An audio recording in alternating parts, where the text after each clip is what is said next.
Radhe Krishna dear all, कैसे हैं आप सब। आज मैं आपको यूज सिखाऊंगी शुड लेट का। जो लेट है वो हमारी वर्ब होती है। मैं आपको लेट का यूज सभी मॉडल्स और टेंसेस में सिखा रही हूँ। अगर आपने अभी तक लेट की फर्स्ट वीडियो नहीं देखी है तो आप प्लीज देखिएगा। शुड लेट से पहले मैंने कैन लेट की वीडियो अपलोड की है। सिंबल देखते हैं शुड लेट का। जिस वाक्य के अंत में वर्ब के साथ ना देना चाहिए, नी देनी चाहिए या ने देने चाहिए आता है, वहां शुड लेट का यूज किया जाता है। सेंटेंसेस जो हम राइटिंग करेंगे या स्पीकिंग करेंगे, जब वो सेंटेंसेस खत्म होंगे तो जो उनका एंड है वो इन तीनों में से किसी भी पहचान पर हो सकता है।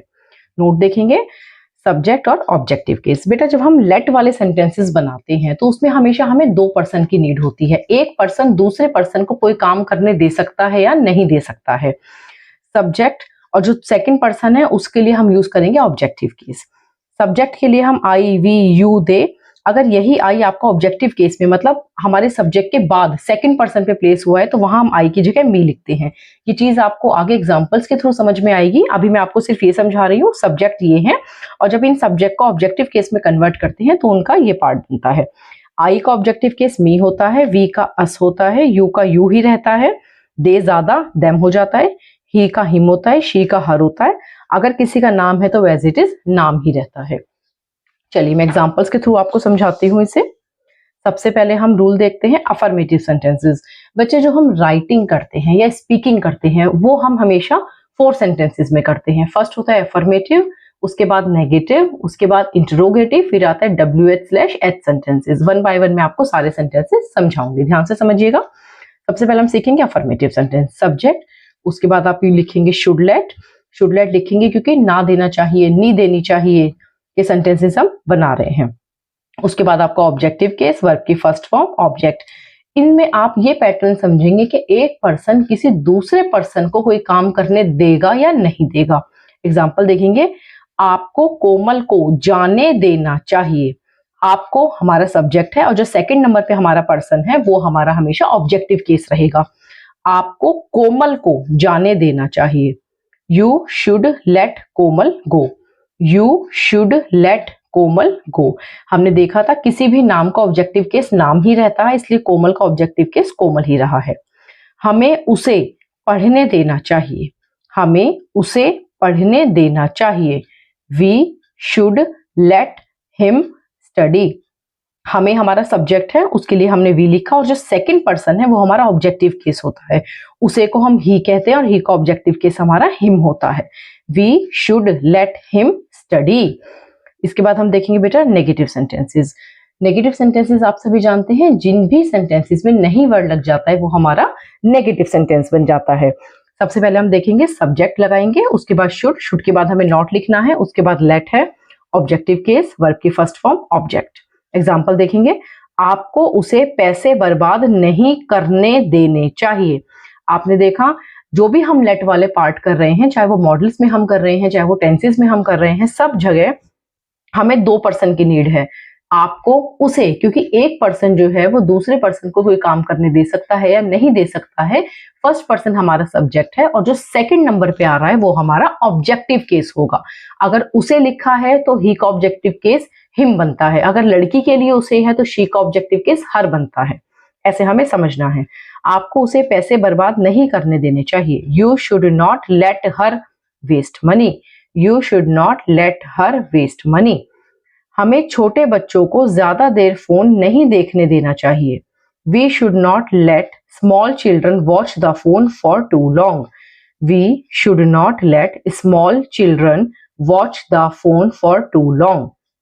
इसमें एक बात का ध्यान रखेंगे बेटा, हम जब भी कोई सेंटेंस बनाते हैं, किसी भी टेंस में है, मॉडल में है या कोई भी स्पोकन स्ट्रक्चर हमारा है, हमें कभी भी ये नहीं देखना है कि सेंटेंस हमारा बहुत बड़ा है, इसे हम कैसे ट्रांसलेट करें, कैसे स्पीकिंग में लाएं, या सेंटेंस हमारा इतना बड़ा है इसकी हम राइटिंग कैसे करें, हम कंफ्यूज हो जाते हैं। बिल्कुल भी आपने कंफ्यूज नहीं होना है। आपने सिर्फ ये देखना है सेंटेंस का पैटर्न क्या है। वो टेंस है तो टेंस के अकॉर्डिंग रूल फॉलो करेंगे, मॉडल है तो मॉडल के अकॉर्डिंग रूल फॉलो करेंगे। जैसे शुड लेट का भी हम नेगेटिव सेंटेंस बना रहे हैं, सेंटेंस ये हमें बड़ा लग रहा है, सपोज हम कंफ्यूज हैं कि हम कैसे इसको बनाएं। सबसे पहले सब्जेक्ट, उसके बाद शुड नॉट, उसके बाद लेट। पूरा पैटर्न अगर हम फॉलो करते चलेंगे तो हमें कोई भी प्रॉब्लम फेस नहीं करनी पड़ेगी।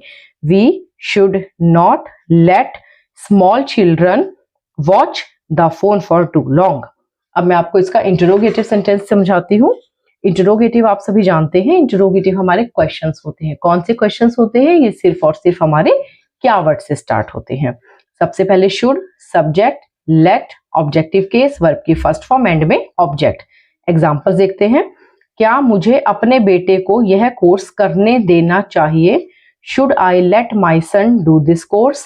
Should I let my son do this course? क्या हमें बच्चों को देर तक जागने देना चाहिए? Should we let children stay up late?